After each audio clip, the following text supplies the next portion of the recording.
तो लक्ष्य कंपटीशन में आपका स्वागत है। आप देख रहे हैं इंटरिया करंट अफेयर्स का बुक 70 बीपीएससी प्रीलिम्स के लिए 16 से 30 जून 2024 तक का क्वेश्चन है करंट अफेयर्स। वैश्विक लैंगिक अंतराल रिपोर्ट 2024। स्रोत the Hindu. Global gender gap index 2024 संस्करण में भारत को 146 देशों में से 129वां स्थान दिया गया। मुख्य बिंदु: वर्ष 2024 में सभी 146 देशों के लिए वैश्विक जेंडर गैप स्कोर 68.5%, जो पिछले वर्ष की तुलना में 0.1% अंक का सुधार है। इस दर से पूर्ण समानता तक पहुंचने में 134 साल लगेंगे। आइसलैंड 93.5% लगातार 15वें वर्ष विश्व का सबसे अधिक लैंगिक समानता वाला देश बना हुआ है। इसके बाद शीर्ष 5 रैंकिंग में फिनलैंड, नॉर्वे, न्यूजीलैंड तथा स्वीडन का स्थान है। विश्व में 146 देशों के सूचकांक में सूडान अंतिम स्थान पर है, जबकि पाकिस्तान 3 स्थानों से गिरकर 145वें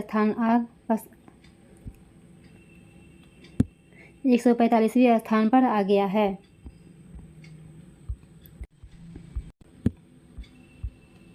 भारत का प्रदर्शन: भारत 146 देशों की वैश्विक रैंकिंग में 2 स्थान नीचे आकर 2023 में 127वें स्थान से वर्ष 2024 में 129वें स्थान पहुंच गया है।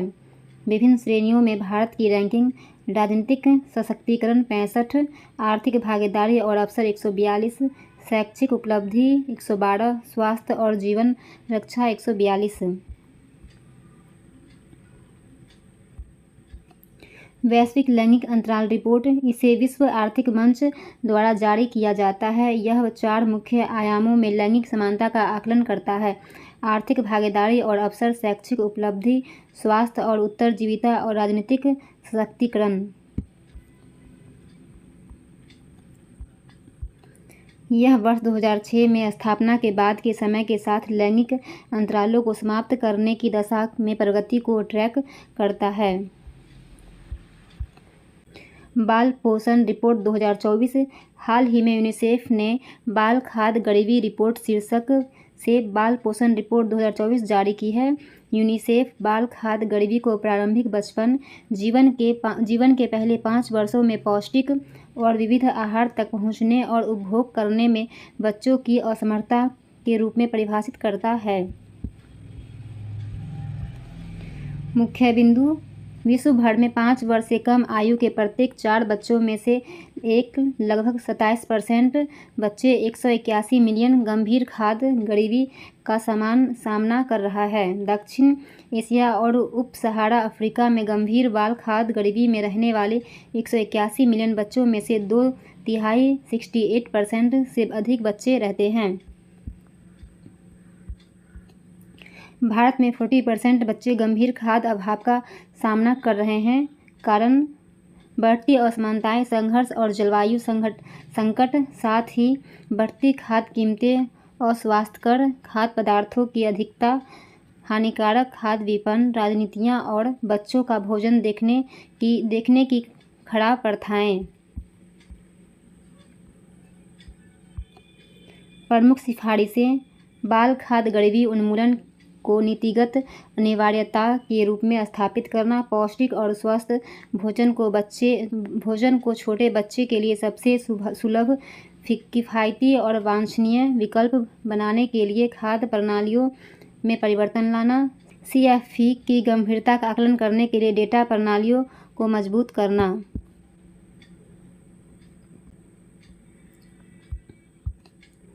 हाइड्रोजन परियोजना: यूरोपीय अंतरिक्ष एजेंसी ने अंतरिक्ष आधारित इंटरनेट के लिए अपना स्वयं का उपग्रह नेटवर्क विकसित करने हेतु हाइड्रोजन परियोजना की घोषणा की है। हाइड्रोजन परियोजना: यूरोपीय अंतरिक्ष एजेंसी ESM का उच्च थ्रूपुट ऑप्टिकल नेटवर्क हाइड्रोजन अंतरिक्ष में ऑप्टिकल लेजर आधारित संचार अवसंरचना का उपयोग करके पृथ्वी पर उपयोग के लिए विशेषकर दूर दराज के क्षेत्रों में पेटाबाइट्स डेटा रिले करने का इरादा रखता है। यह अत्यधिक उन्नत दूरसंचार क्षमता को सक्षम करने के लिए मौजूदा रेडियो आवृत्ति चैनलों का पूरक होगा। हाइड्रोजन का लक्ष्य अंतरिक्ष में टेराबिट सेकेंड क्षमता पर दुनिया का पहला ऑप्टिकल मल्टी ऑर्बिट परिवहन नेटवर्क प्रदर्शित करना है, जो स्थलीय फाइबर आधारित नेटवर्क को अंतरिक्ष में निर्बाध रूप से विस्तारित करेगा। दूसरे शब्दों में, हाइड्रोजन आकाश में फाइबर और क्लाउड से परे इंटरनेट का प्रदर्शन करेगा। महत्व: 2030 तक डेटा की मांग में औसतन लगभग 500% की वृद्धि होने का अनुमान है। बढ़ती डेटा आवश्यकताओं की मांग को पूरा करने में हाइड्रोजन सहायक साबित हो सकता है। ऑप्टिकल संचार प्रौद्योगिकियों में पारंपरिक रेडियो आवृत्ति प्रणालियों द्वारा उत्पन्न बाधाओं को कम करने की क्षमता है। ब्रॉडबैंड की कमी वाले दूर दराज के क्षेत्रों में इंटरनेट पहुंच उपलब्ध कराना। ESA ने 2027 से 2029 के बीच हाइड्रोजन के चरणबद्ध प्रक्षेपण की योजना बनाई है। नागशास्त्र: भारतीय सेना ने अपने पहले स्वदेशी मानव पोर्टेबल आत्मघाती ड्रोन के रूप में इकोनॉमिक एक्सप्लोसिव्स लिमिटेड EEL द्वारा डिजाइन किया गया नागशास्त्र फर्स्ट लोइटरिंग म्यूनिशन को एकीकृत किया है। मुख्य बिंदु: सटीक हमला। यह 2 मीटर के दायरे में GPS निर्देशित परिशुद्धता के साथ दुश्मन के ठिकानों को मार गिरा सकता है। स्वदेशी विकास: नागशास्त्र फर्स्ट को पूरी तरह से भारत में डिजाइन और विकसित किया गया है, जिसमें 75% से अधिक स्वदेशी सामग्री है। रक्षा आत्मनिर्भरता: ये ड्रोन दुश्मन के प्रशिक्षण शिविरों और घुसपैठियों के खिलाफ सेना की सटीक हमला करने की क्षमताओं को बढ़ाते हैं तथा इनका लक्ष्य आयात पर निर्भरता कम करता है और रक्षा प्रौद्योगिकी में आत्मनिर्भरता को बढ़ावा देना है।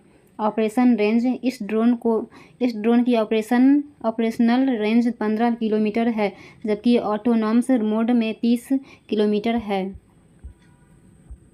नोट: लोइटरिंग म्यूनिशन किसी लक्ष्य के क्षेत्र के ऊपर चक्कर लगा सकते हैं और हमला करने के लिए समय का इंतजार कर सकते हैं। नागपुर सोलर इंडस्ट्रीज को इकोनॉमिक एक्सप्लोसिव लिमिटेड नामक कंपनी को इस ड्रोन को विकसित किया है। विश्व मत्स्य पालन और जलीय कृषि की स्थिति रिपोर्ट 2024 खाद्य एवं कृषि संगठन FAO द्वारा विश्व मत्स्य पालन और जलीय कृषि की स्थिति 2024 रिपोर्ट जारी किया गया है। मुख्य बिंदु: वैश्विक उत्पादन। विश्व मत्स्य पालन और जलीय उत्पादन 2022 में 223.2 मिलियन टन के नए उच्च स्तर पर पहुंच गया है। जलीय जीवन 185.4 मिलियन टन, शैवाल 37.8 मिलियन टन, जलीय कृषि उत्पादन 130.9 मिलियन टन, मत्स्य पालन 92.3 मिलियन टन। क्षेत्रवार जलीय पशु उत्पादन: एशिया 70%, यूरोप 9%, लैटिन अमेरिका और कैरिबियन 9%, अफ्रीका 7%, उत्तरी अमेरिका 3% और ओसेनिया 1%। जलीय जीवों के मुख्य उत्पादक देश: चीन 36%, भारत 8%, इंडोनेशिया 7%। रोजगार: प्राथमिक उत्पादन में कार्यरत लोग 61.8 मिलियन। क्षेत्र के अनुसार श्रमिक मत्स्य पालन 54% और जलीय कृषि 36% और क्षेत्र निर्देशित नहीं 10%। भारत की स्थिति: भारत दुनिया का तीसरा सबसे बड़ा मछली उत्पादक देश है और चीन के बाद दूसरा सबसे बड़ा जलीय कृषि उत्पादक देश है। भारत की स्थिति: भारत दुनिया का तीसरा सबसे बड़ा मछली उत्पादक देश है और चीन के बाद दूसरा सबसे बड़ा जलीय कृषि उत्पादक देश है। मछली उत्पादन में चीन प्रथम स्थान पर तथा इंडोनेशिया दूसरे स्थान पर है। भारत में वित्त वर्ष 2022 से 23 में 175.45 लाख टन का रिकॉर्ड मछली उत्पादन किया है, जो वैश्विक उत्पादन का 8% है। यह देश के सकल मूल्यवर्धन GVA में लगभग 1.09% और कृषि GVM में 6.724% में अधिक का योगदान देता है। यह क्षेत्र देश में 28 मिलियन से अधिक लोगों की आजीविका का समर्थन करता है।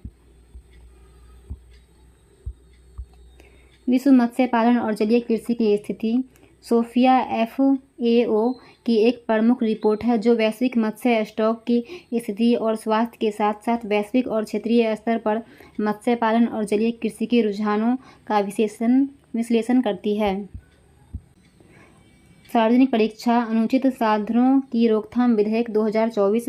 सार्वजनिक परीक्षा अनुचित साधनों की रोकथाम विधेयक 2024 जिसमें सरकारी भर्ती परीक्षाओं में कदाचार और संगठित धोखाधड़ी के लिए 5 साल तक की कैद और 1 करोड़ रुपये तक की जुर्माने का प्रावधान है और को केंद्र सरकार ने 21 जून से लागू करने के लिए अधिसूचित किया है। प्रमुख प्रावधान इसमें न्यूनतम 3 साल की जेल अवधि का प्रावधान है जिसे बढ़ाकर 5 साल किया जा सकता है। इसमें शामिल व्यक्तियों के लिए 10 लाख तक का जुर्माना प्रावधान है। परीक्षा अधिकारियों या सेवा प्रदाताओं द्वारा संगठित अपराध करने पर न्यूनतम 5 साल और अधिकतम 10 साल की जेल होगी।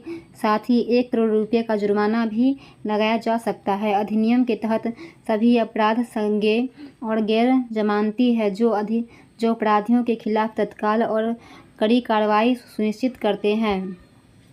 प्रयोज्यता UPSC SSC RRB IBPS और NTA द्वारा आयोजित केंद्रीय भर्ती और प्रवेश परीक्षाओं को कवर करता है।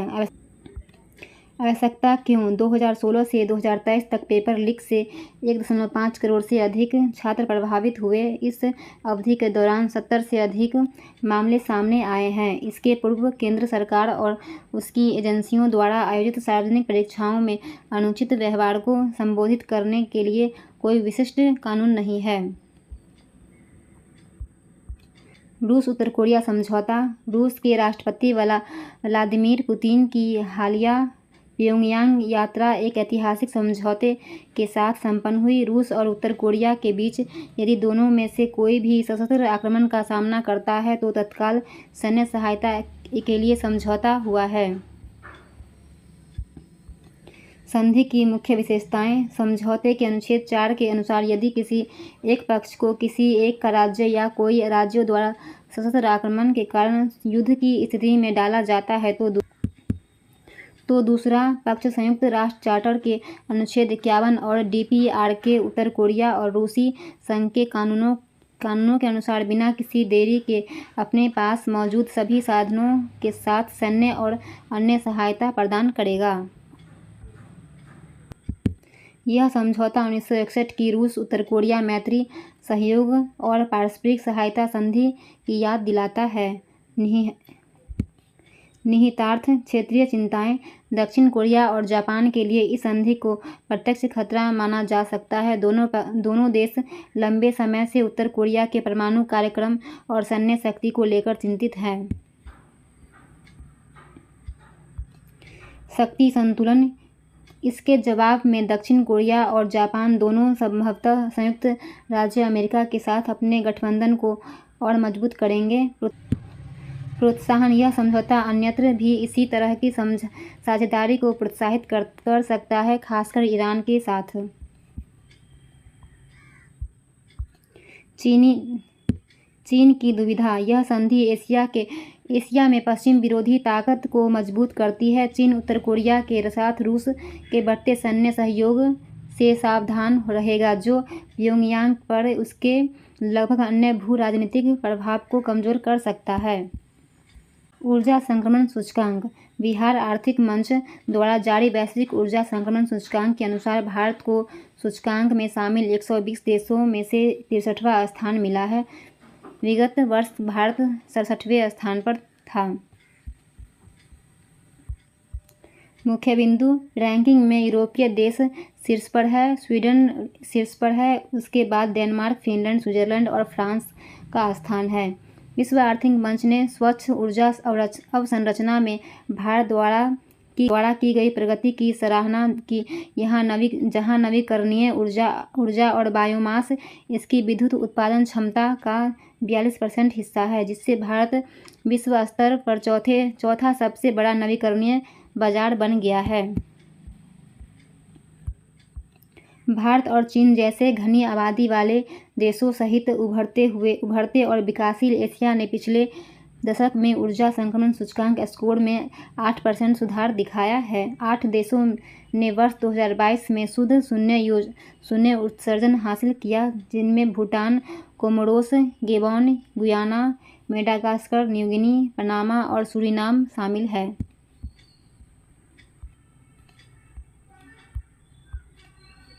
ऊर्जा संक्रमण सूचकांक, इसे विश्व आर्थिक मंच द्वारा प्रकाशित किया जाता है। यह एक न्यायसंगत, सुरक्षित और टिकाऊ ऊर्जा भविष्य के निर्माण के लिए दुनिया भर में चयनित देशों की प्रगति और तैयारियों को ट्रैक करता है।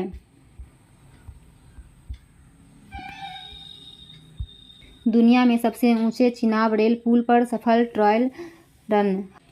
हाल ही में भारतीय रेलवे ने जम्मू कश्मीर में दुनिया के सबसे ऊंचे रेलवे पुल चिनाब ब्रिज पर 8 कोच वाली MEMU ट्रेन के सफल ट्रायल रन के साथ ऐतिहासिक उपलब्धि हासिल की है। प्रमुख बिंदु: यह चिनाब नदी में 359 मीटर लगभग 1178 फीट की ऊंचाई पर स्थित है, जो पेरिस के एफिल टावर की ऊंचाई से लगभग 35 मीटर अधिक है।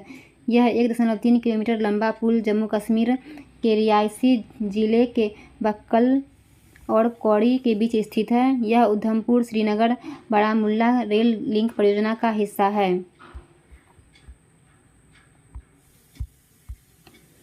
इस पुल की जीवन अवधि 120 वर्ष था। इसे 266 किलोमीटर प्रति घंटे तक की तेज हवा की गति को झेलने के लिए डिजाइन किया गया है।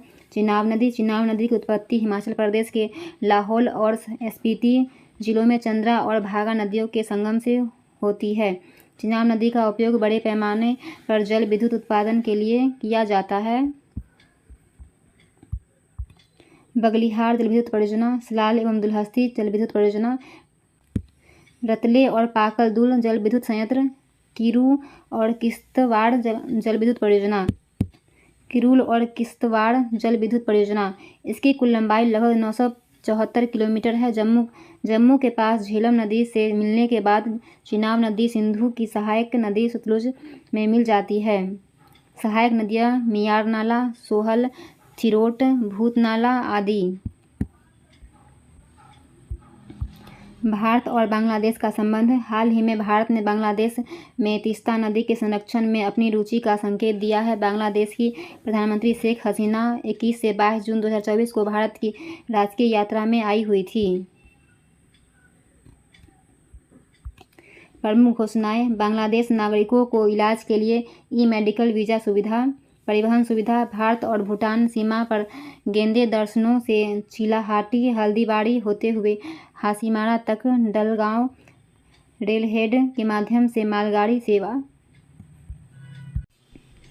ऊर्जा सहयोग: कटिहार पार्वतीपुर बोरनगर के बीच 765 kV उच्च क्षमता वाले इंटरकनेक्शन कनेक्टिविटी।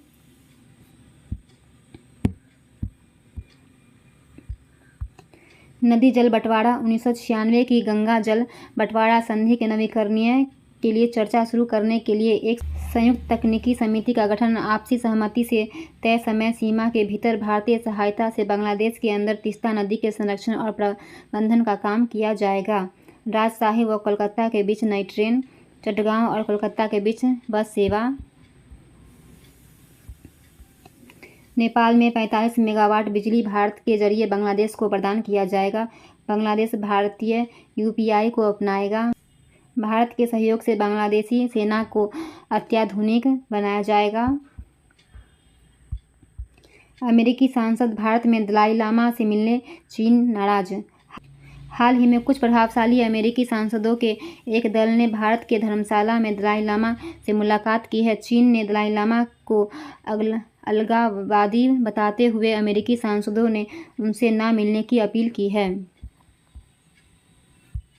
मुख्य बिंदु: 7 अमेरिकी सांसदों के इस दल में डेमोक्रेटिक और रिपब्लिकन दोनों पक्षों के सांसद हैं। दल की अध्यक्षता माइकल मैककॉल ने किया है।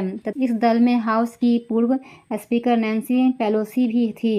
हाल ही में अमेरिकी कांग्रेस ने एक विधेयक पारित किया जिसमें बीजिंग ने तिब्बत की स्थिति और शासन पर विवाद की शांतिपूर्ण ढंग से हल हल करने के लिए दलाई लामा अन्य तिब्बती नेताओं के साथ पुनः संपर्क स्थापित करने का आग्रह किया गया। अमेरिकी प्रतिनिधि सभा ने तिब्बत चीन विवाद समाधान अधिनियम को बढ़ावा देने वाला विधेयक पारित कर दिया, जिसे तिब्बत समाधान अधिनियम के नाम से भी जाना जाता है।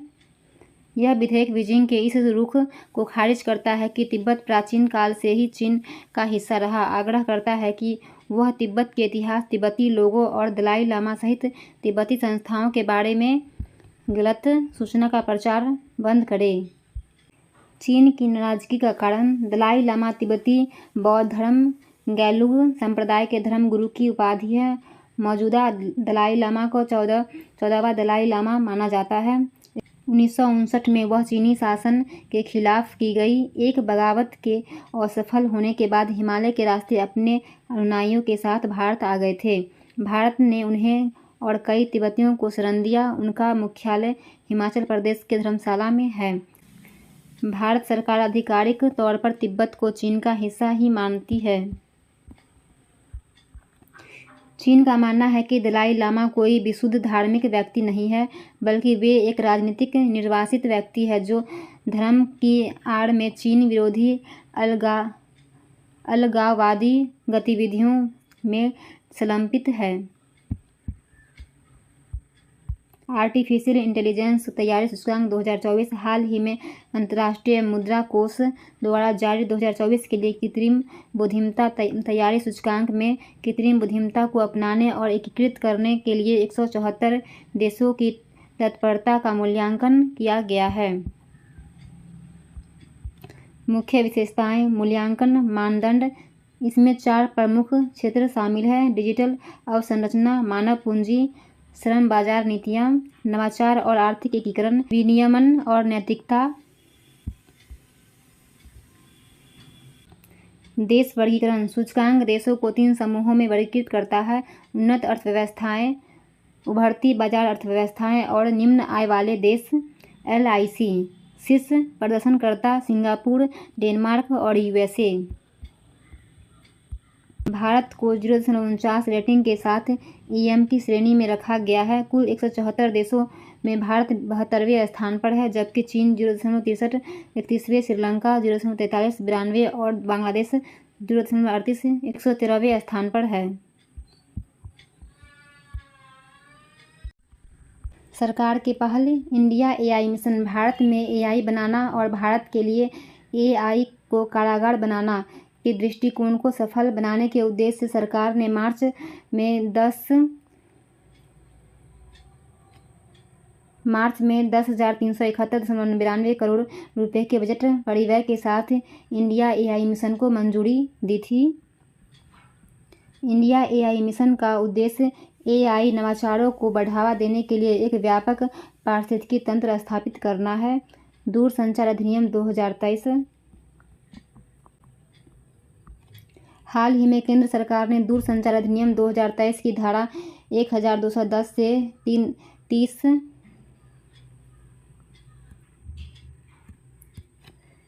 धारा 1210 से 30, 42 से 44, 46, 47, 50 से 58, 61 और 62 को लागू करने के लिए राजपत्र में अधिसूचना जारी की है। दूरसंचार अधिनियम 2023। दूरसंचार अधिनियम 2023, भारतीय टेलीग्राफ अधिनियम 1885, भारतीय वायरलेस टेलीग्राफी अधिनियम 1933 और टेलीग्राफ तार अधिनियम 1950 पर आधारित दूरसंचार क्षेत्र के लिए मौजूदा और पुराने नियामक ढांचे का स्थान लेता है।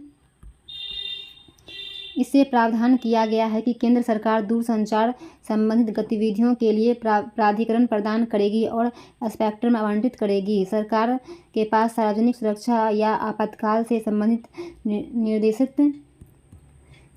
निर्दिष्ट आधारों पर संदेशों को रोकने, उनकी निगरानी करने या ब्लॉक करने की शक्ति है।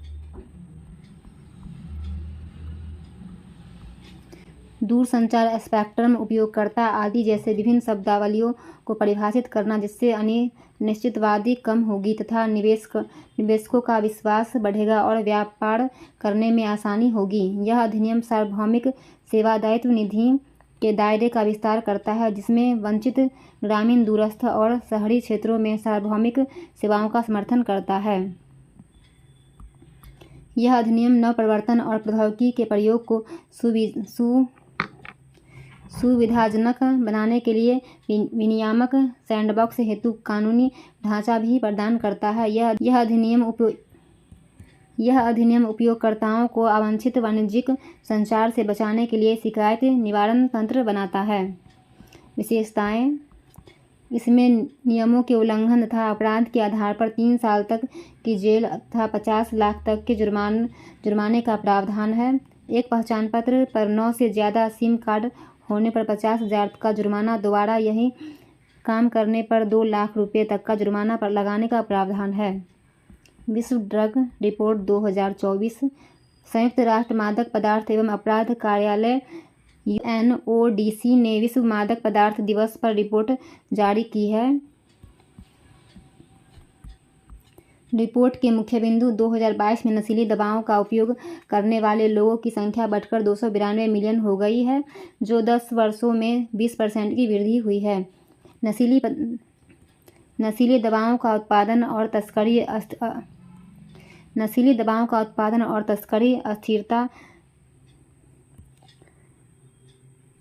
अस्थिरता और असमानता को बढ़ा रही है, जिससे स्वास्थ्य, सुरक्षा और कल्याण को काफ़ी नुकसान पहुंच रहा है। कैनबिस सबसे अधिक इस्तेमाल की जाने वाली दवा बनी हुई है।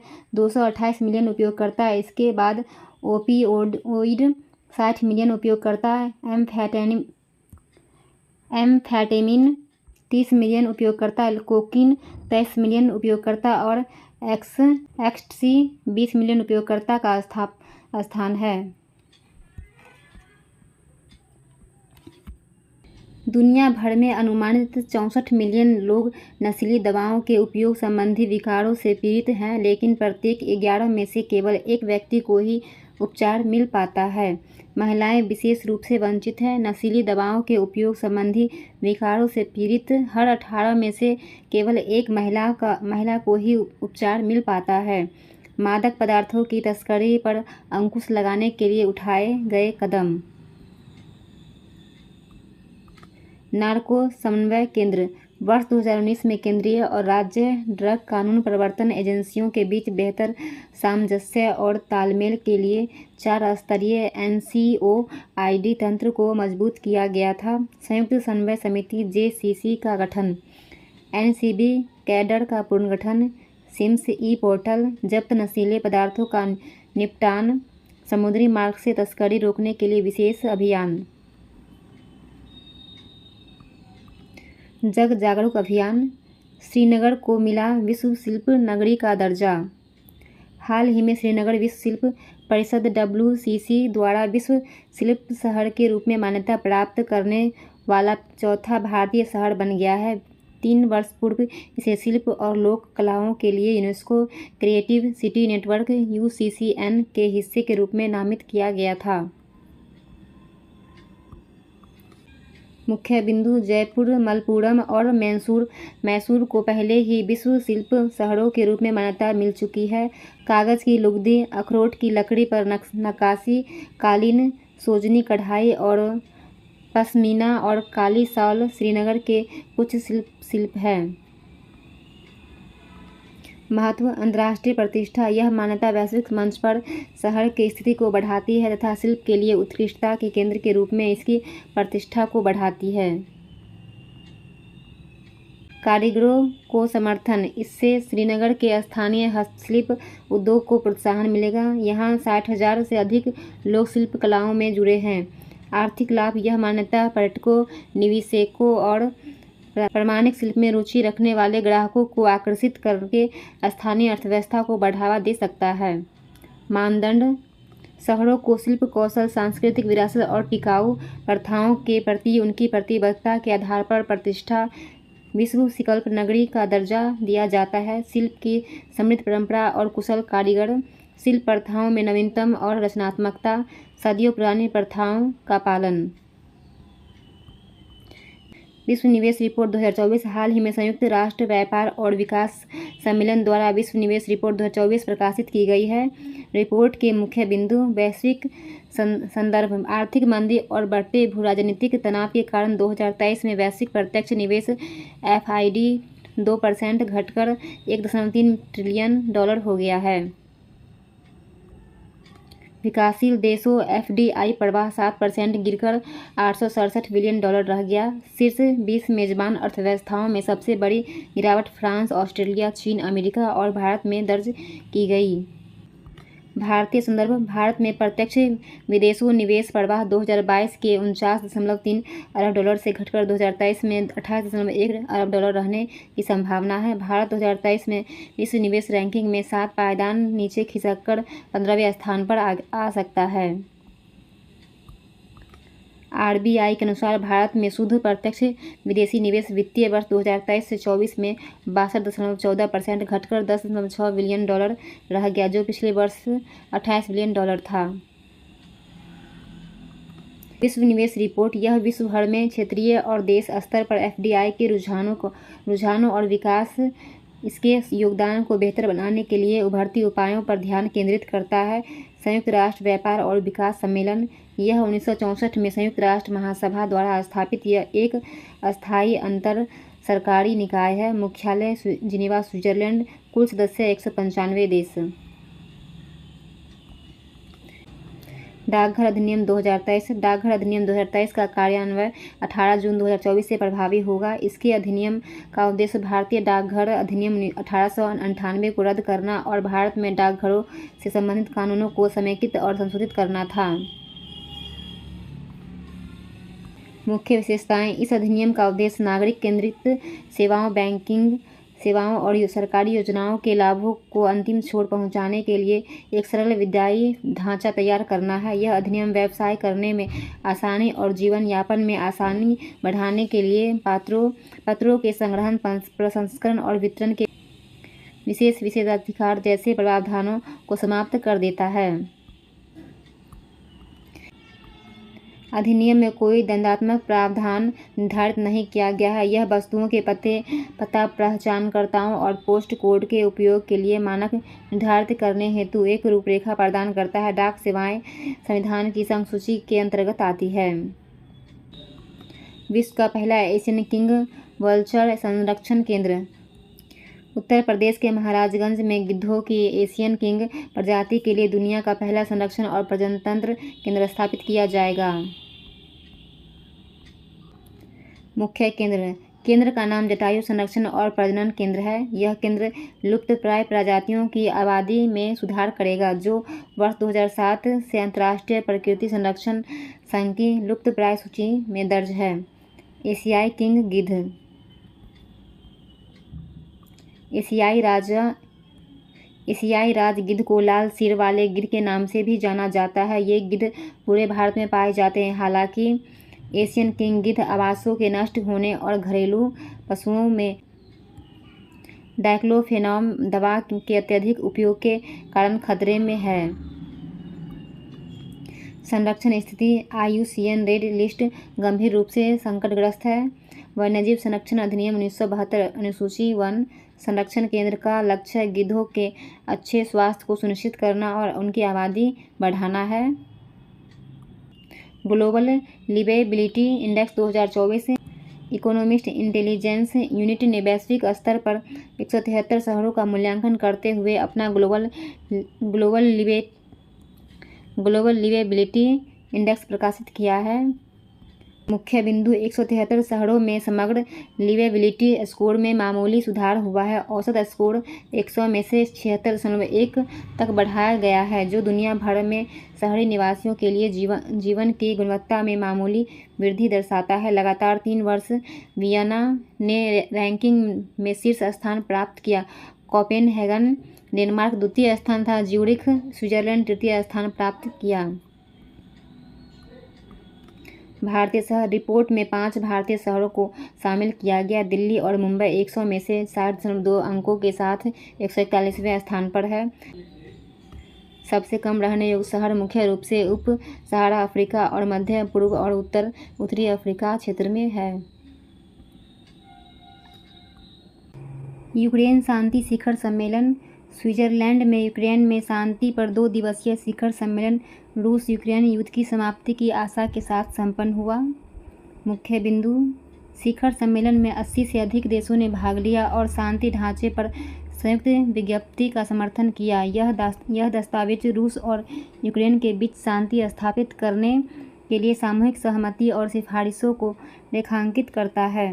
इस घोषणा में भी युद्धबंदियों की रिहाई के साथ सभी निर्वासित एवं अवैध रूस से विस्थापित यूक्रेनी बच्चों एवं नागरिकों की पुनर्वापसी पर बल दिया गया।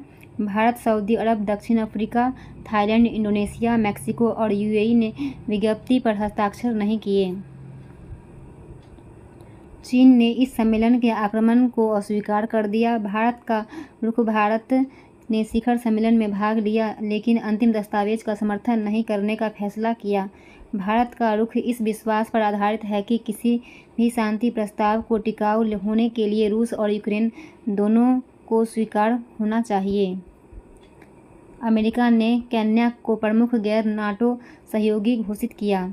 हाल ही में संयुक्त राज्य अमेरिका यूएई ने केन्या को अपना प्रमुख गैर नाटो सहयोगी नामित किया है। मुख्य बिंदु। प्रमुख गैर नाटो सहयोगी का दर्जा अमेरिकी कानून के तहत एक पदनाम है जो विदेशी भागीदारी को रक्षा, व्यापार और सुरक्षा सहयोग के क्षेत्रों में कुछ लाभ प्रदान करता है। MNNA का दर्जा सैन्य और आर्थिक विशेषाधिकार प्रदान करता है, लेकिन यह नामित देश के लिए किसी भी सुरक्षा प्रतिबद्धता को शामिल नहीं करता है।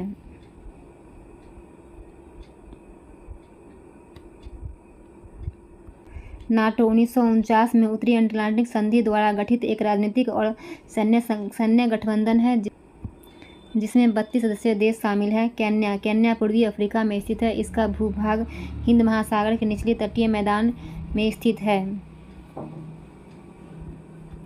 UN हैबिटेट का मुख्यालय केन्या के नैरोबी स्थित संयुक्त राष्ट्र कार्यालय में है। वनागिन का पता लगाने के लिए पहली उन्नत AI प्रणाली। महाराष्ट्र के पेच टाइगर रिजर्व ने जंगल की आग का शीघ्र पता लगाने के लिए पहली उन्नत आर्टिफिशियल इंटेलिजेंस AI प्रणाली शुरू की है। मुख्य विशेषताएं। इस प्रणाली में 15 किलोमीटर की दृश्य सीमा वाला उच्च रिजोल्यूशन कैमरा है जो बाघ रिजर्व के 350 किलोमीटर से अधिक क्षेत्र को कवर करता है। 15 वाणिज्यिक उपग्रह सेवाओं को प्रणाली में एकीकृत किया गया है जो 3 मीटर के भीतर जंगल की आग की वास्तविक समय चेतावनी प्रदान करती है। पेच टाइगर रिजर्व। यह अभयारण्य मध्य प्रदेश के सिवनी और छिंदवाड़ा जिलों में सतपुड़ा पहाड़ियों के दक्षिणी छोर पर स्थित है। इसका नाम पेच नदी के नाम पर रखा गया है जो रिजर्व से होकर उत्तर से दक्षिण की ओर बहती है। ऐसा माना जाता है कि रिजर्व के आसपास का क्षेत्र रुडयार्ड किपलिंग की प्रसिद्ध कृति द जंगल बुक के लिए वास्तविक प्रेरणा है। बिहार के विशेष राज्य का दर्जा की मांग। बिहार ने केंद्र द्वारा विशेष श्रेणी का दर्जा दिए जाने की राज्य की लंबे समय से चली आ रही मांग को दोहराया है, जिससे राज्य को केंद्र से मिलने वाले कर राजस्व की मात्रा में वृद्धि होगी। बिहार मंत्रिमंडल ने पिछले साल के अंत में राज्य को विशेष श्रेणी का दर्जा की मांग करते हुए एक प्रस्ताव पारित किया था। विशेष श्रेणी का दर्जा 5वें वित्त आयोग की सिफारिशों के आधार पर 1969 में शुरू किया गया था। इसका उद्देश्य उन राज्यों की सहायता करना था जो अपनी भौगोलिक, सामाजिक या आर्थिक स्थिति की दृष्टि से वंचित है, ताकि वे अन्य अधिक विकसित भारतीय राज्यों के बराबर अपनी स्थिति सुधार सकें।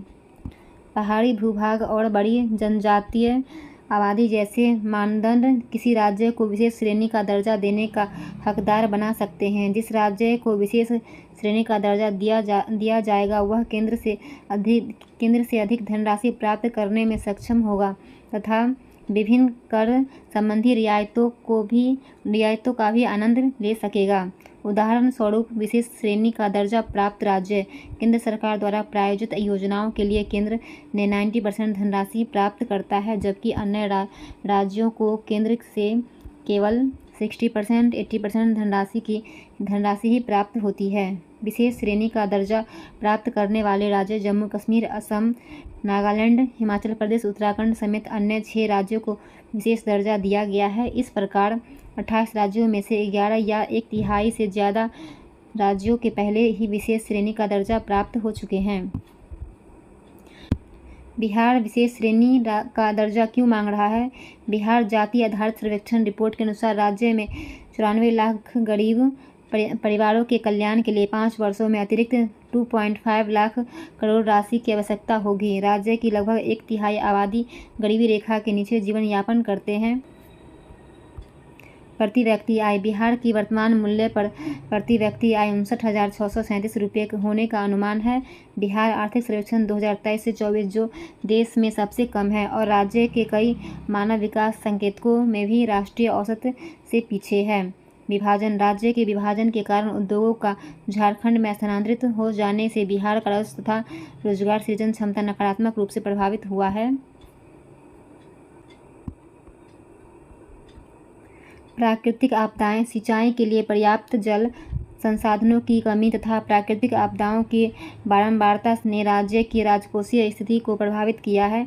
बुनियादी ढांचे का अभाव। 2013 में केंद्र द्वारा गठित रघुराम राजन समिति ने बिहार को सबसे कम विकसित श्रेणी में रखा था। चुनौतियाँ। केंद्र सरकार का प्रतिरोध। केंद्र सरकार केंद्र पर बढ़ते वित्तीय बोझ के कारण विशेष दर्जा देने में अनिच्छुक रही है। राज्यों में प्रतिस्पर्धा। केंद्र को यह डर है कि कुछ राज्यों को विशेष श्रेणी का दर्जा देने से अन्य राज्य भी केंद्र से यही मांग करने के लिए प्रोत्साहित होंगे। कर हस्तांतरण में वृद्धि। 14वें वित्त आयोग की सिफारिश के बाद राज्यों को करों का हस्तांतरण कुल विभाज्य पूल के 32% से बढ़ाकर 42% कर दिया गया है, जिसे विशेष दर्ज का औचित्य कम हो गया है। गठबंधन सरकार। 2014 के लोकसभा चुनावों तक भारत में 21 साल तक गठबंधन सरकारें रही थी। फिच वित्तीय एजेंसी के अनुसार गठबंधन की राजनीति और राष्ट्रीय जनतांत्रिक गठबंधन (एनडीए) के लिए कमजोर जनादेश के कारण सुधार एजेंडे के ज़्यादा महत्वाकांक्षी हिस्सों पर कानून पारित करना चुनौतीपूर्ण हो सकता है। गठबंधन सरकार। जब 2 या 2 से अधिक राजनीतिक दल मिलकर सरकार बनाते हैं तो उसे गठबंधन सरकार कहा जाता है। गठबंधन सरकारों में नीतियों के निर्माण और कार्यान्वयन के लिए विभिन्न दलों के बीच बातचीत और समझौता शामिल होता है। नीतिगत रियायतें और पारदर्शिता। गठबंधन सरकारों में प्रतिस्पर्धी विचार और नीतिगत समझौते शामिल होते हैं जो अक्सर सार्वजनिक सौदेबाजी के कारण पारदर्शी तरीके से होते हैं। उनके पास नियंत्रण और संतुलन की व्यवस्था है जो उन्हें प्रभावी ढंग से कार्य करने में मदद कर सकती है। गठबंधन के भीतर बातचीत से आमूलचूल परिवर्तन तो कम होता है, लेकिन नीतिगत स्थिरता अधिक होती है, जिससे दीर्घकालिक निवेश में सुविधा होती है। भारत में आर्थिक उदारीकरण की शुरुआत और प्रगति विभिन्न गठबंधन और अल्पमत सरकारों के अधीन हुई है। गठबंधन सरकार से जुड़ी चुनौतियाँ। नीति वार्ता और अस्थिरता। गठबंधन सरकारों को बातचीत और समझौता करने की चुनौती का सामना करना पड़ता है, जिसके परिणामस्वरूप कई वीटो बिंदु हो सकते हैं और निर्णय लेने में देरी हो सकती है। अधिक पारदर्शी होने के बावजूद गठबंधन सरकारों को विविध दृष्टिकोण के कारण नीति निर्माण में अशांति का अनुभव हो सकता है। केंद्र राज्य संबंध।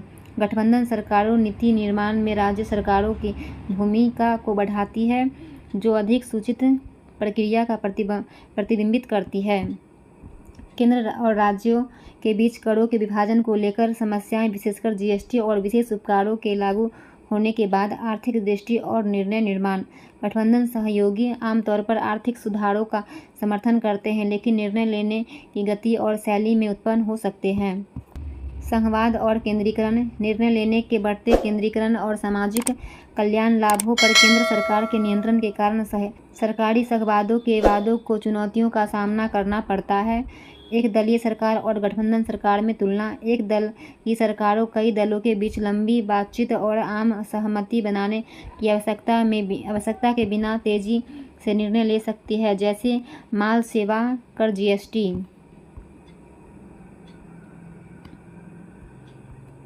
एक दलीय सरकारों विपक्ष दलों, क्षेत्रीय हितों और नागरिक समाज सहित विभिन्न हितधारकों के साथ व्यापक परामर्श प्रक्रियाओं को दरकिनार कर सकती है, जिससे नीतियों के लिए व्यापक समर्थन की कमी हो सकती है, जैसे 2020 में पेश किए गए कृषि कानून या विमुद्रीकरण। एक तरह सरकारों सत्ता केंद्रीकरण और संस्थागत तंत्र को कमजोर कर सकते हैं। G7 और भारत। हाल ही में 50वां G7 नेताओं का शिखर सम्मेलन अपुलिया, इटली में संपन्न हुआ, जिसमें भारत ने एक आउटरीच देश के रूप में भाग लिया। यह प्रधानमंत्री के रूप में अपने तीसरे कार्यकाल के दौरान प्रधानमंत्री मंत्री की पहली अंतर्राष्ट्रीय यात्रा है। 50वें G7 शिखर सम्मेलन से संबंधित मुख्य बिंदु। वैश्विक दक्षिण। G7 शिखर सम्मेलन का मुख्य एजेंडा, जो पूर्व और पश्चिम के बीच एक सेतु के रूप में कार्य करता है, वैश्विक दक्षिण पर शिखर सम्मेलन के फोकस के साथ संरेखित करता है। रूस यूक्रेन संघर्ष। मुख्य चर्चा वैश्विक संघर्षों, विशेष रूप से रूस यूक्रेन युद्ध और इजराइल हमास संघर्ष पर केंद्रित थी। रूस के खिलाफ यूक्रेन की सुरक्षा को मजबूत करने के लिए अमेरिका और यूक्रेन ने 10 साल के सुरक्षा समझौता पर हस्ताक्षर किया। यूक्रेन को वित्तीय सहायता। G7 नेताओं ने यूक्रेन के लिए $50 बिलियन के ऋण पैकेज पर सहमति व्यक्त की, जिसमें रूस की जमी हुई केंद्रीय बैंक परिसंपत्तियों पर ब्याज को संपार्श्विक के रूप में उपयोग किया जाएगा। इजराइल गाजा संघर्ष। G7 शिखर सम्मेलन में अमेरिकी राष्ट्रपति के नेतृत्व में इजराइल गाजा संघर्ष को संबोधित किया गया। इसमें तत्काल युद्ध विराम, मानवीय सहायता में वृद्धि तथा इजराइल और गाजा दोनों के लिए सुरक्षा सुनिश्चित हेतु एक व्यापक शांति समझौता शामिल होगा। आर्थिक सर्वेक्षण। G7 व्यापार सुरक्षा गठबंधन निर्माण और चीन के बढ़ते प्रभाव का मुकाबला करके भारत प्रशांत क्षेत्र में आर्थिक और राजनीतिक हितों को सुरक्षित करने के लिए प्रतिबद्ध है। आपुलिया खाद्य प्रणाली। G7 आपुलिया खाद्य प्रणाली पहल AFSI का शुभारंभ किया गया। यह पहल खाद्य सुरक्षा और पोषण में संरचनात्मक बाधाओं को दूर करने के प्रयास को तेज करेगा। वैश्विक अवसंरचना निवेश हेतु साझेदारी PGII 2027 तक PGII के माध्यम से $600 बिलियन अमेरिकी डॉलर तक जुटाना। जलवायु परिवर्तन। G7 को अपनाने 2030 उत्सर्जन कटौती लक्ष्य को पूरा करने के लिए सहायता की आवश्यकता है, जिसमें 40 से 42% लक्ष्य की तुलना में 19 से 33% कटौती का अनुमान है। कृत्रिम बुद्धिमत्ता। उन्नत AI प्रणालियाँ विकसित करने वाले संगठनों के लिए अंतर्राष्ट्रीय आचार संहिता के कार्यान्वयन का समर्थन करने के लिए एक ब्रांड विकसित करने की घोषणा की गई है। G7 की उत्पत्ति 1973 के तेल संकट के बाद फ्रांस, पश्चिमी जर्मनी, अमेरिका, ग्रेट ब्रिटेन और जापान के वित्तीय मंत्री की एक अनौपचारिक बैठक में हुई। प्रथम शिखर सम्मेलन 1975 में आयोजित किया गया था। सदस्य Italy, France, Germany, United kingdom, Japan, Canada, संयुक्त राज्य अमेरिका। इसका कोई अस्थायी प्रशासनिक ढांचा नहीं है। नालंदा विश्वविद्यालय। हाल ही में प्रधानमंत्री श्री नरेंद्र मोदी ने बिहार के राजगीर के निकट नालंदा विश्वविद्यालय के नए परिसर का उद्घाटन किया है। आधुनिक नालंदा विश्वविद्यालय अवस्थिति राजगीर में आधुनिक नालंदा विश्वविद्यालय NU नालंदा के प्राचीन खंडहरों के स्थल के करीब स्थित है। कैंपस। नए परिसर में 2 शैक्षणिक भवन हैं, जिसमें 40 कक्षाएं हैं, जिनमें लगभग 1900 छात्र पढ़ते हैं। इसी में 2 सभागार भी है, जिनमें से प्रत्येक में 300 लोग बैठ सकते हैं। एक छात्रावास है, जिसमें 550 छात्र रह सकते हैं। इसमें एक अंतर्राष्ट्रीय केंद्र, 2000 छात्रों के लिए एक एम्फी थिएटर, एक संकाय क्लब, एक खेल परिसर और कई अन्य सुविधाएं हैं। नेट जीरो हरित परिसर। यह परिसर एक नेट जीरो ग्रीन परिसर है। यह सौर ऊर्जा, घरेलू और पेयजल उपचार संयंत्रों, अपशिष्ट जल के पुनः उपयोग के लिए एक जल पुनर्चक्रण संयंत्र, 100 एकड़ जल निकाय और कई अन्य पर्यावरण अनुकूल सुविधाओं के साथ आत्मनिर्भर है। अधिनियम एवं विकास। इसकी स्थापना भारत की संसद के एक अधिनियम द्वारा की गई थी। नालंदा विश्वविद्यालय अधिनियम NU की स्थापना के लिए द्वितीय पूर्वी एशिया शिखर सम्मेलन फिलीपींस 2007 और चतुर्थ पूर्वी एशिया शिखर सम्मेलन थाईलैंड 2009 में लिए गए निर्णयों को लागू करने का आधार प्रदान करता है। नालंदा विश्वविद्यालय अधिनियम 2010 में संसद द्वारा पारित किया गया था। अंतर्राष्ट्रीय सहयोग। भारत के साथ साथ ही विश्व के 17 देश इसमें भाग ले रहे हैं। ऑस्ट्रेलिया, चीन, भूटान, मॉरिशस, म्यांमार, दक्षिण कोरिया आदि। उद्देश्य: विश्वविद्यालय का उद्देश्य बौद्धिक, दार्शनिक, ऐतिहासिक और आध्यात्मिक अध्ययनों के लिए एक अंतर्राष्ट्रीय संस्था के रूप में ऐतिहासिक नालंदा के प्राचीन गौरव को पुनर्जीवित करना है। ऐतिहासिक पृष्ठभूमि: गुप्त वंश के सम्राट कुमारगुप्त चक्रआदित्य ने 5वीं शताब्दी के प्रारंभ में 427 ईस्वी नालंदा विश्वविद्यालय की स्थापना की थी। यह दुनिया का पहला आवासीय विश्वविद्यालय था जो 12वीं शताब्दी की ईस्वी के अंत तक 800 से अधिक वर्षों तक फला फूला। नालंदा ने चीन, Korea, Japan, Tibet, Mongolia, Sri Lanka और दक्षिण पूर्व एशिया जैसे दूर दराज के स्थानों से विद्वान को अपने परिसर में आकर्षित किया था। वहाँ चिकित्सा, प्राचीन भारतीय चिकित्सा पद्धति, आयुर्वेद, धर्म, बौद्ध धर्म, गणित, व्याकरण, खगोल विज्ञान और भारतीय दर्शन जैसे विषय पढ़ाए जाते थे। इसे 1193 में तुर्की शासक कुतुबुद्दीन ऐबक के सेनापति बख्तियार खिलजी ने नष्ट कर दिया। 1812 में स्कॉटिश सर्वेक्षण फ्रांसिस बुकानन हैमिल्टन द्वारा विश्वविद्यालय की पुनः खोज की गई। 1861 के सर अलेक्जेंडर कनिंघम द्वारा इसे प्राचीन विश्वविद्यालय के रूप में पहचाना गया। पटना उच्च न्यायालय ने बिहार के 65% आरक्षण नियम को किया खारिज। हाल ही में पटना उच्च न्यायालय ने सरकारी नौकरियों और शैक्षणिक संस्थानों में आरक्षण को 50% से बढ़ाकर 65% करने संबंधित बिहार सरकार की अधिसूचना को रद्द कर दिया।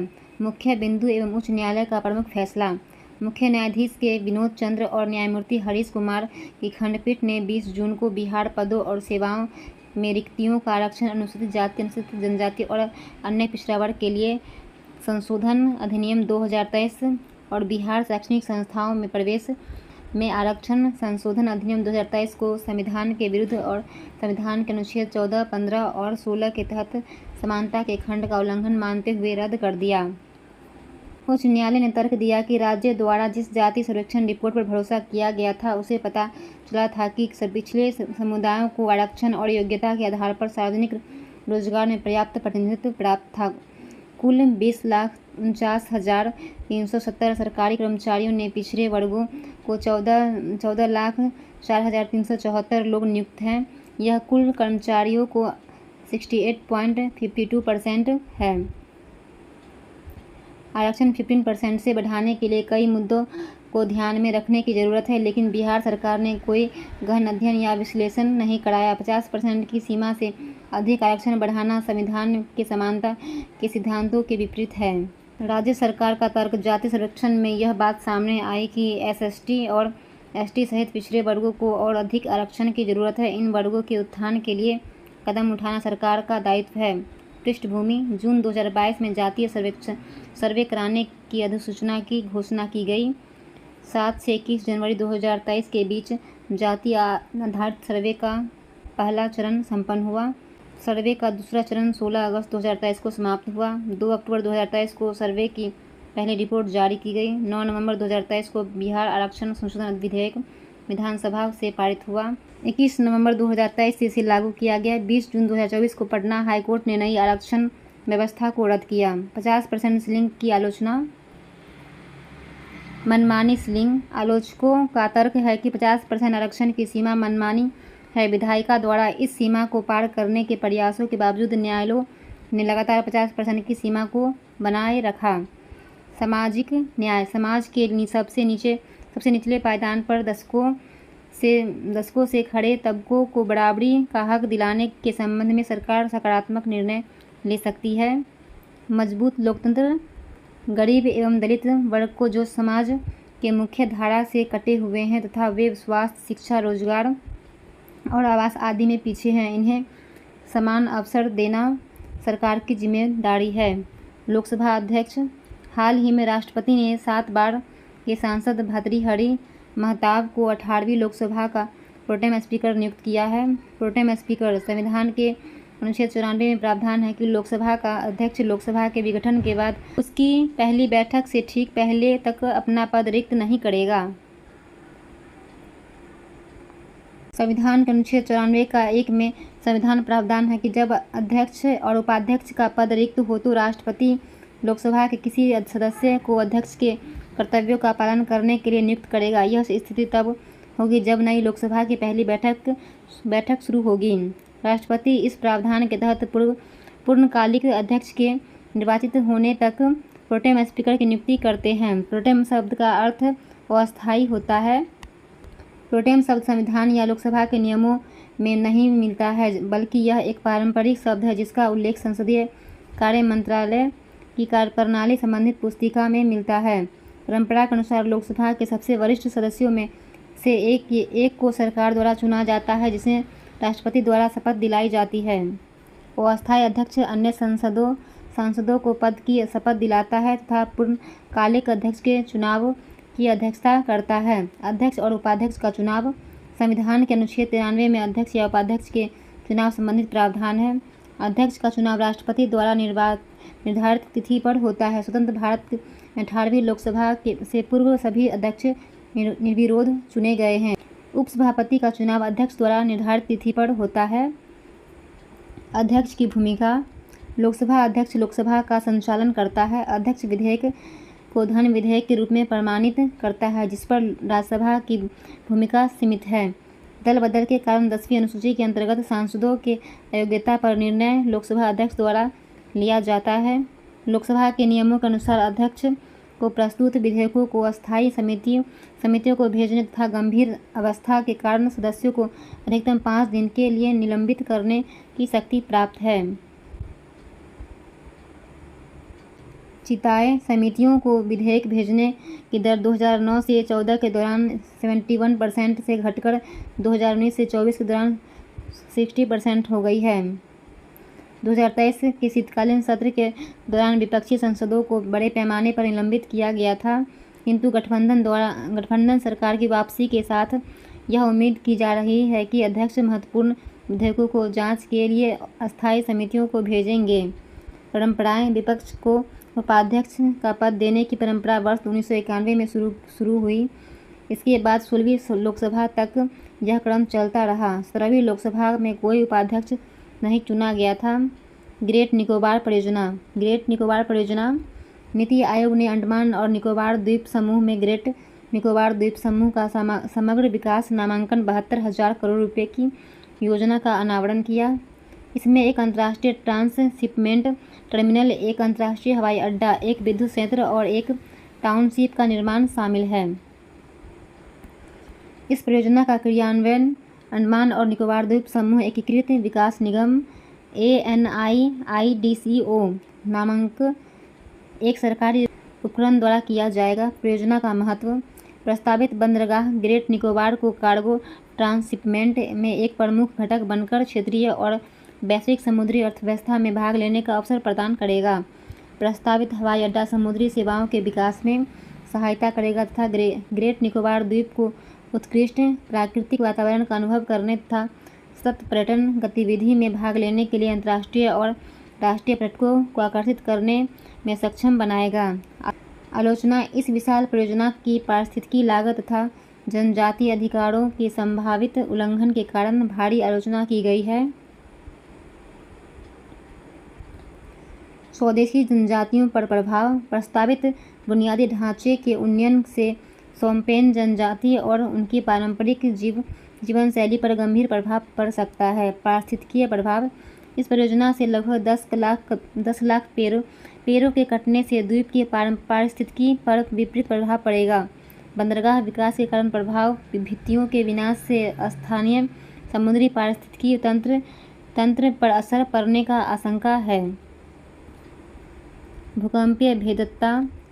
प्रस्तावित बंदरगाह एक भूकंपीय रूप से अस्थिर क्षेत्र में स्थित है, जिसने 2004 की सुनामी के दौरान लगभग 15 फीट की अस्थायी गिरावट का अनुभव किया था। जलीय जीवों के समक्ष संकट। ट्रांसशिपमेंट टर्मिनल गैलेथिया बे में विकसित किए जाने की उम्मीद है, जो विशाल कछुए के लिए दुनिया के सबसे बड़े शिकार स्थलों में से एक है। यह प्रजाति और निकोबार मेगापोड दोनों वन्यजीव संरक्षण अधिनियम 1972 की अनुसूची फर्स्ट में सूचीबद्ध है। ग्रेट निकोबार। यह भारत का सबसे दक्षिणी छोर अंडमान और निकोबार द्वीप समूह का हिस्सा है। पर्यावरण। पहाड़ी हरे भरे वर्षा वनों से आच्छादित लगभग 3500 मिमी वार्षिक वर्षा। जैव विविधता। यहाँ अनेक लुप्त प्राय और स्थानिक प्रजातियाँ पाई जाती हैं, जिनमें विशाल चमड़े वाला कछुआ, Nicobar megapode, great Nicobar crack macaque आदि है। स्वदेशी समुदाय। सोम्पेन जनजाति लगभग 250 जनसंख्या। ये मुख्य रूप से शिकारी संग्राहक है, जिन्हें PVTG के रूप से वर्गीकृत किया गया है। निकोबार समुदाय। 2 समूह ग्रेट निकोबार और लिटिल निकोबारी खेती और मछली पकड़ने का काम करते हैं। राष्ट्रीय घटनाक्रम। हाल ही में वैश्विक परामर्श फर्म क्रोल द्वारा जारी सेलिब्रिटी ब्रांड वैल्यूएशन रिपोर्ट 2023 के अनुसार भारतीय क्रिकेटर विराट कोहली को $227.9 मिलियन की ब्रांड वैल्यू के साथ शीर्ष स्थान प्राप्त हुआ है। भारत के 3 शीर्ष celebrity brand Virat Kohli $227.9 million, Ranveer Singh $203.1 million, Shahrukh Khan $120.7 million.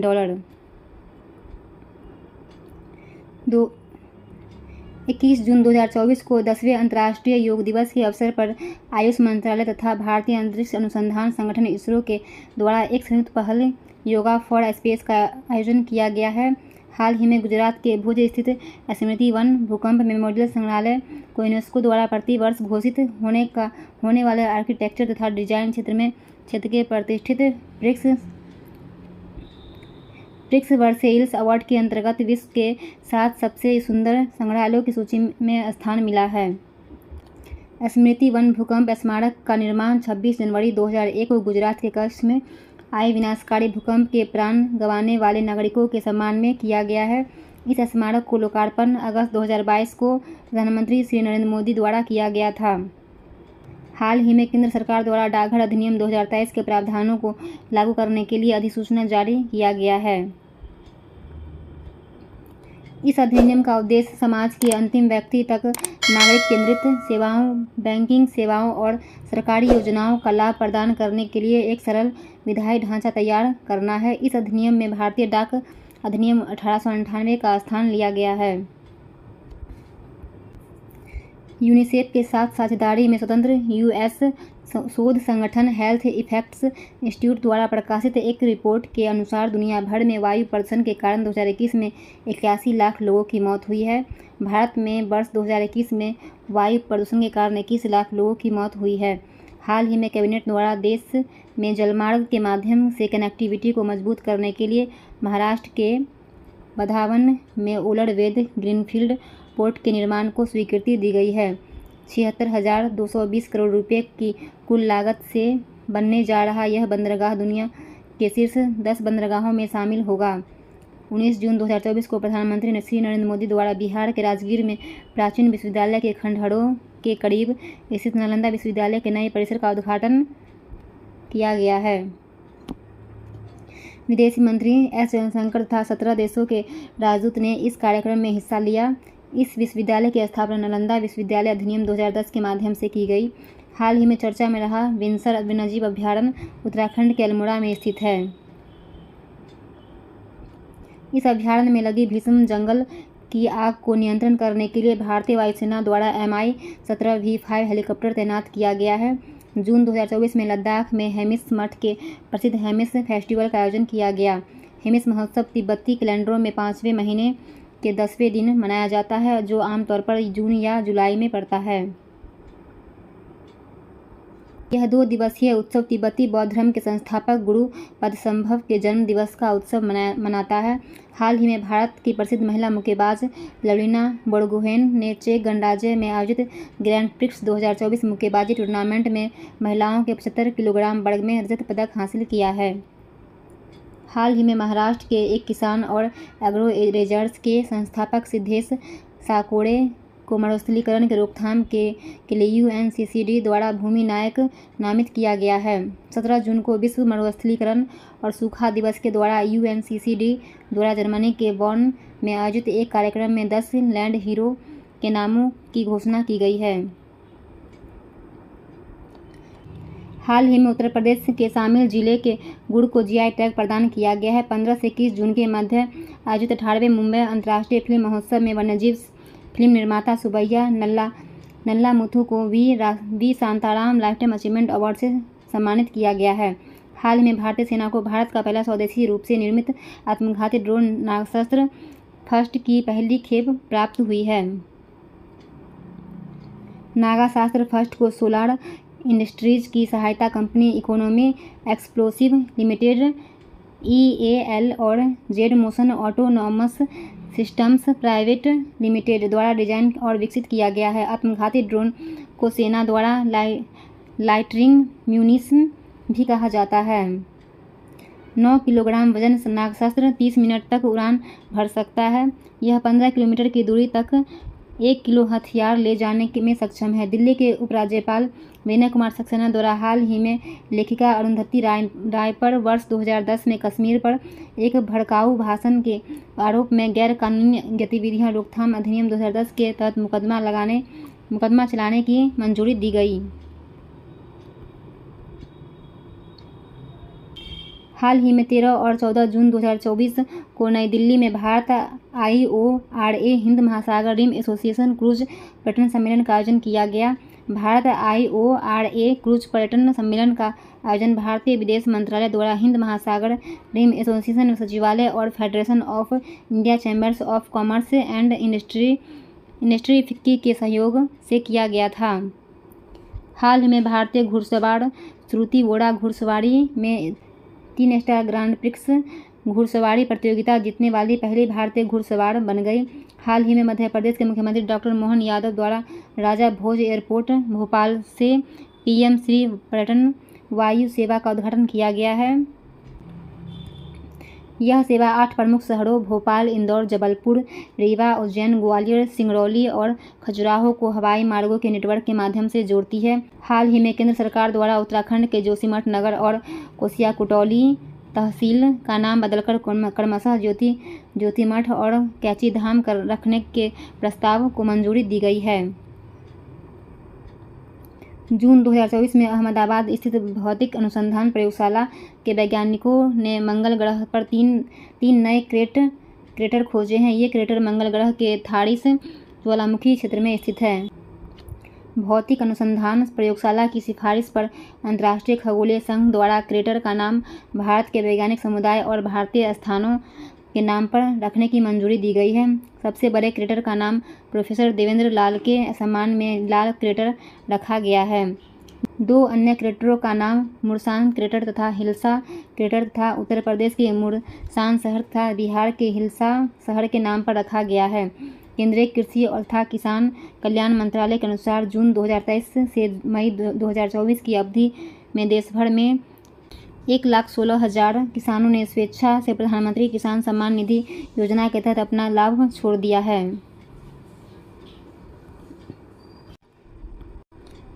प्रधानमंत्री किसान सम्मान निधि इसे फरवरी 2019 में लॉन्च किया गया था। इस योजना के तहत केंद्र प्रतिवर्ष 6,000 रुपये की राशि 3 समान किस्तों में सभी भूमिधारक किसान के बैंक खातों में स्थानांतरित करता है। विश्व शिल्प परिषद द्वारा हाल ही में केंद्र शासित प्रदेश जम्मू कश्मीर की राजधानी श्रीनगर को भारत के चौथे विश्व शिल्प शहर का दर्जा दिया गया है। इससे पूर्व भारत के जयपुर, मुल्लमपुरम तथा मैसूर को विश्व शिल्प शहर के रूप में मान्यता दी गई है। जून 2024 में लद्दाख को ULLAS नव भारत साक्षरता कार्यक्रम के तहत पूर्ण कार्यात्मक साक्षरता प्राप्त करने वाली प्रशासनिक इकाई घोषित किया गया है। क्या है उल्लास नव भारत साक्षरता कार्यक्रम? यह एक केंद्र प्रायोजित योजना है जिसे 2022 से 27 के मध्यम लागू किया जाएगा। यह योजना राष्ट्रीय शिक्षा नीति 2020 की सिफारिश के अनुरूप में है और इसका उद्देश्य सभी पृष्ठभूमियों से 15 वर्ष और उससे अधिक आयु के उन वयस्कों को साक्षरता और सशक्त बनाना जिन्होंने उचित स्कूल शिक्षा प्राप्त नहीं की है। हाल ही में केंद्रीय गृह मंत्री और सहकारिता मंत्री श्री अमित शाह द्वारा इंदिरा गांधी अंतर्राष्ट्रीय हवाई अड्डा नई दिल्ली के टर्मिनल 3 पर fast track immigration trusted traveller programme का उद्घाटन किया गया।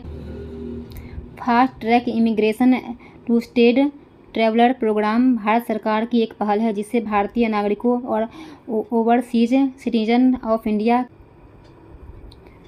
कार्यधारकों को तेज, आसान और अधिक सुरक्षित यात्रा का अनुभव प्रदान करने के लिए डिज़ाइन किया गया है।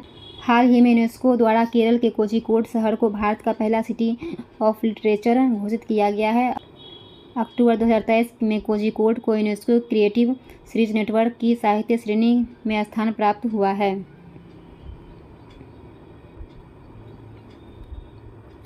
पाँच सौ से ज़्यादा पुस्तकालयों वाला कोझिकोड शहर प्रसिद्ध मलयालम लेखक एस.टी. वासुदेवन नायर सहित अन्य साहित्यिक व्यक्तियों की साहित्यिक गतिविधियों का आधार रहा है। उत्तर प्रदेश सरकार द्वारा जल्द ही महाराजगंज में एशियन किंग गिद्ध के लिए दुनिया का पहला संरक्षण और प्रजनन केंद्र स्थापित करेगी। एशियन किंग वल्चर वर्ष 2007 से क्रिएटिव इरेजर्ड सूची में शामिल है। 24 जून 2024 को केंद्रीय स्वास्थ्य और परिवार कल्याण मंत्रालय द्वारा राष्ट्रीय स्टॉप डायरिया अभियान 2024 लॉन्च किया गया है। इस अभियान का उद्देश्य डायरिया के कारण होने वाली बाल मृत्यु को रोकना है। राजस्थान के कोटा में से सांसद श्री ओम बिरला को पुनः 18वीं लोकसभा का अध्यक्ष निर्वाचित किया गया है।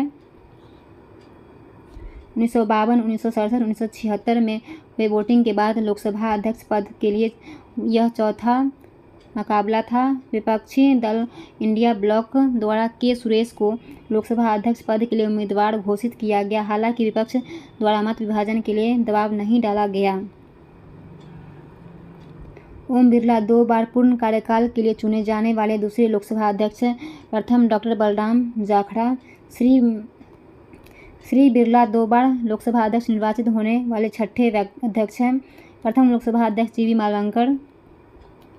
हाल ही में संयुक्त राष्ट्र व्यापार एवं विकास संगठन द्वारा जारी विश्व निवेश रिपोर्ट 2024 के अनुसार वर्ष 2023 में भारत में प्रत्यक्ष विदेशी निवेश 43% घटकर $28 बिलियन हो गया है।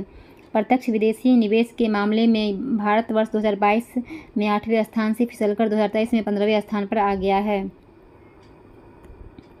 केंद्रीय मंत्रिमंडल द्वारा जून 2024 में वर्ष 2024 से 25 के लिए 14 खरीफ फसलों के लिए न्यूनतम समर्थन मूल्य में वृद्धि किया गया है। केंद्र सरकार हर फसल सीजन से पूर्व कृषि लागत और मूल्य लागत की सिफारिश पर 23 फसलों के लिए न्यूनतम समर्थन मूल्य घोषित करती है। केंद्रीय कृषि तथा किसान कल्याण मंत्री शिवराज सिंह चौहान है। हाल ही में ऑस्ट्रेलिया सरकार ने अंतरिक्ष मैत्री मिशन के लिए अंतर्गत भारतीय अंतरिक्ष अनुसंधान संगठन इसरो की वाणिज्यिक शाखा न्यू स्पेस इंडिया लिमिटेड के साथ $18 मिलियन के साथ समझौता जापान हस्ताक्षर किए हैं। इस समझौते के अनुसार NSIL 2026 में ऑस्ट्रेलिया की स्पेस मशीन्स कंपनी का दूसरा ऑप्टिमस अंतरिक्ष यान इसरो के लघु उपग्रह प्रक्षेपण यान से प्रक्षेपित किया जाएगा। हाल ही में भारत सरकार ने शिक्षा मंत्रालय द्वारा राष्ट्रीय परीक्षण एजेंसी के माध्यम से परीक्षाओं का पारदर्शी, सुचारू और निष्पक्ष संचालन के लिए इसरो के पूर्व अध्यक्ष डॉक्टर के राधाकृष्णन की अध्यक्षता में एक 7 सदस्यीय उच्च स्तरीय समिति का गठन किया गया। यह समिति परीक्षा प्रक्रिया के तंत्र में सुधार, डेटा सुरक्षा प्रोटोकॉल में सुधार, NTA की संरचना और कार्यप्रणाली पर 2 महीने के भीतर रिपोर्ट सौंपेंगी।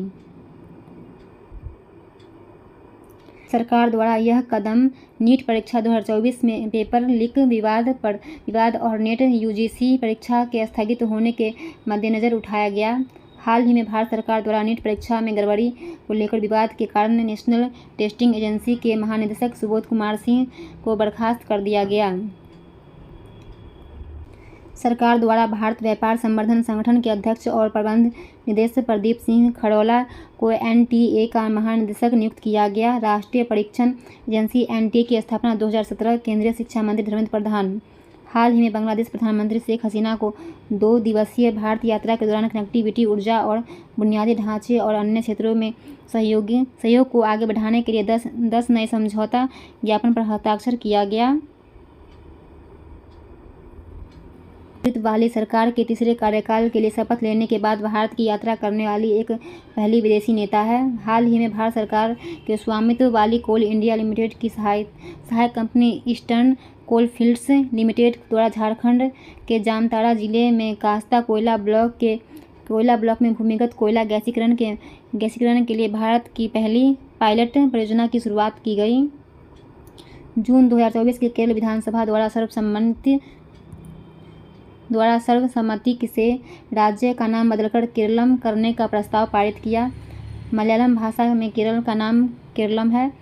अगस्त 2023 में भी केरल विधानसभा द्वारा इसी तरह का प्रस्ताव पारित किया गया था। भारतीय संविधान के अनुच्छेद 3 के तहत किसी राज्य का नाम बदलने, उसकी सीमा में परिवर्तन तथा किसी राज्य का निर्माण तथा विलय की शक्ति संसद के पास है। हाल ही में जयपुर सैन्य स्टेशन प्लास्टिक कचरे से सड़क बनाने वाला देश का दूसरा सैन्य स्टेशन बन गया है। वर्ष 2019 में नारंगी सैन्य स्टेशन गुवाहाटी असम प्लास्टिक कचरे से सड़क निर्माण करने वाला देश पहला सैन्य स्टेशन बना था। प्रधानमंत्री नरेंद्र मोदी की अध्यक्षता में कैबिनेट नियुक्ति समिति द्वारा इंटेलिजेंस ब्यूरो के महानिदेशक तपन कुमार डेका को एक वर्ष में सेवा विस्तार की मंजूरी दी गई है। विक्रम मिस्त्री श्री विनय क्वात्रा का स्थान लेंगे।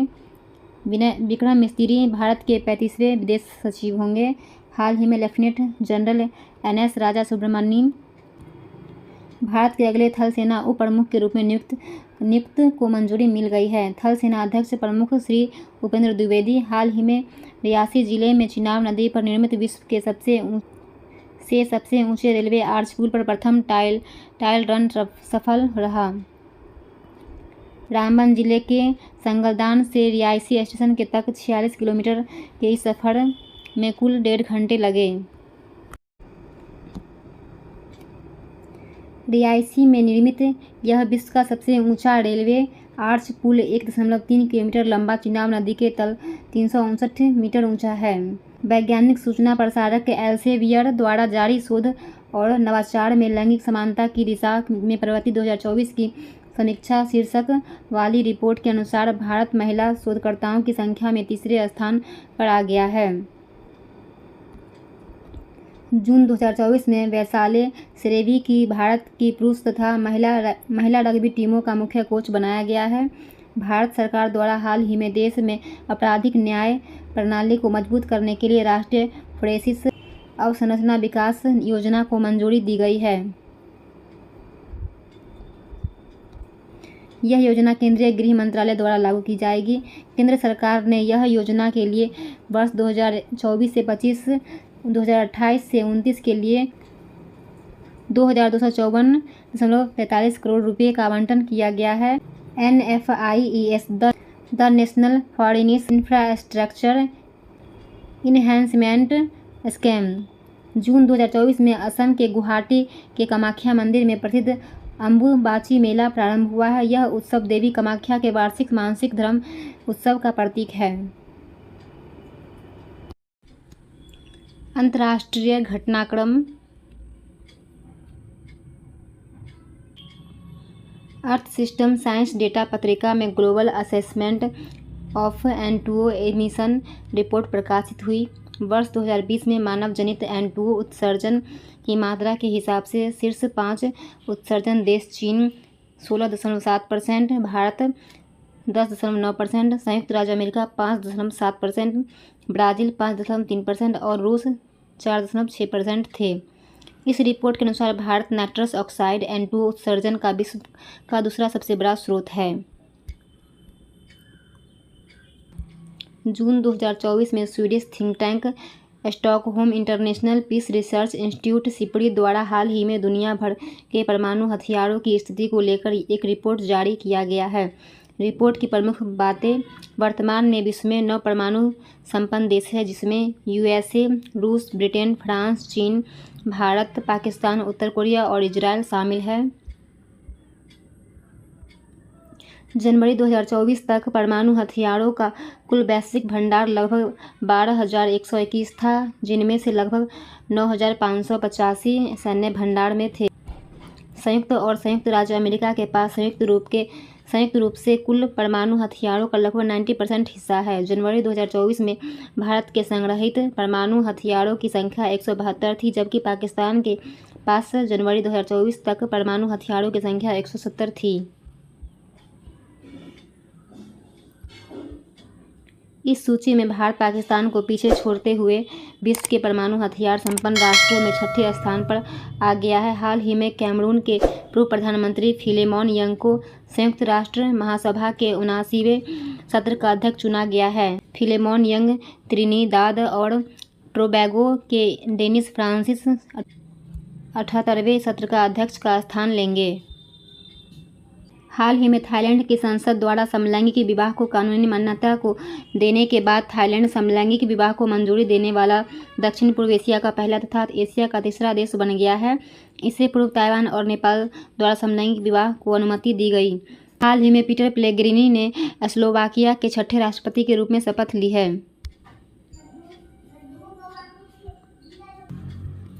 हाल ही में संयुक्त राष्ट्र द्वारा इजरायल को बच्चों के खिलाफ अपराध करने वाले अपराधियों की वैश्विक सूची में जोड़ा है। जून 2024 में विश्व आर्थिक मंच द्वारा अपनी वार्षिक report frosting effective energy translation में वैश्विक ऊर्जा संक्रमण सूचकांक जारी किया गया है। वैश्विक ऊर्जा संक्रमण सूचकांक के शीर्ष rankers Sweden, Denmark, Finland, Switzerland. इस सूचकांक में 120 देशों को शामिल किया गया है। वैश्विक ऊर्जा संक्रमण सूचकांक 2024 में भारत को 120 देशों में से 63वां स्थान प्राप्त हुआ है। नोट: पिछले वर्ष भारत 67वें स्थान पर था। 13 से 15 जून 2024 को इटली के अपोलिया फसानो शहर के बोर्गो एग्नाजिया में 50वें G7 शिखर सम्मेलन 2024 का आयोजन किया गया है। 50वें G7 शिखर सम्मेलन की अध्यक्षता इटली की प्रधानमंत्री जॉर्जिया मेलोनी द्वारा की गई। इस सम्मेलन में भारत का प्रतिनिधित्व प्रधानमंत्री श्री नरेंद्र मोदी द्वारा किया गया। जून 2024 में अंतर्राष्ट्रीय प्रकृति संरक्षण संघ ने इबेरियन लिंक्स की संरक्षण स्थिति को लुप्तप्राय से बदलकर असुरक्षित कर दिया है। यह प्रजाति मूल रूप से स्पेन तथा पुर्तगाल की निवासी है। IUCN की स्थापना 5 अक्टूबर 1948 को की गई। मुख्यालय ग्लैंड, स्विट्जरलैंड में है। हाल ही में संयुक्त राज्य अमेरिका द्वारा केन्या को प्रमुख गैर नाटो सहयोगी का दर्जा दिया गया। अमेरिकी विदेशी विभाग के अनुसार MNNA का दर्जा अमेरिका के साथ घनिष्ठ संबंधों का शक्तिशाली प्रतीक है, जो रक्षा, व्यापार और सुरक्षा सहयोग के क्षेत्रों में लाभ प्रदान करता है। जून 2024 में दक्षिण अमेरिका देश पराग्वे अंतर्राष्ट्रीय सौर गठबंधन में पूर्ण सदस्य के रूप में शामिल होने वाला 100वां देश बन गया है। 99वां स्पेन है। पेरिस में 2015 के COP21 के दौरान सौर ऊर्जा को बढ़ावा देने के लिए भारत और फ्रांस द्वारा संयुक्त रूप से गठन किया गया था। स्थापना 2015 में। मुख्यालय गुरुग्राम में। 21 से 26 जून 2024 में मिस्र में भारतीय वायुसेना और मिस्र की वायुसेना के मध्य चौथा संयुक्त अभ्यास HOPEX का आयोजन किया गया। भारतीय वायुसेना के राफेल लड़ाकू जेट C-17 ग्लोबमास्टर और IL-78 टैंकर द्वारा इस अभ्यास में भाग लिया गया। 22 जून 2024 को चीन तथा फ्रांस द्वारा संयुक्त रूप से विकसित ब्रह्मांड में गामा रे बर्स्ट का अध्ययन करने के लिए Spain variable objects monitor spacecraft को चीन के सिचुआन प्रांत के सिचांग सैटेलाइट लॉन्च सेंटर से लॉन्च किया गया। गामा रे बर्स्ट ब्रह्मांड की सबसे शक्तिशाली विस्फोटक घटनाएं हैं, जिनका पता अरबों प्रकाश वर्षों में लगाया जा सकता है। 24 जून को कूटनीतिज्ञ में महिलाओं के अंतर्राष्ट्रीय दिवस अवसर पर UN वुमेन द्वारा जारी global data on women leaders 2024 report के अनुसार दुनिया भर में 113 देशों में कभी भी कोई महिला राष्ट्राध्यक्ष या शासन प्रमुख नहीं रही है। इस रिपोर्ट के अनुसार वर्तमान में 26 देशों की राष्ट्राध्यक्ष महिलाएं हैं।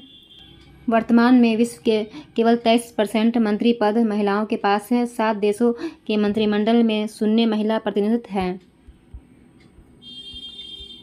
जून 2024 में चीन का चांगई 6 अंतरिक्ष यान चंद्रमा के सुदूर हिस्से से नमूने वापस लाने वाला दुनिया का पहला अंतरिक्ष यान बन गया है।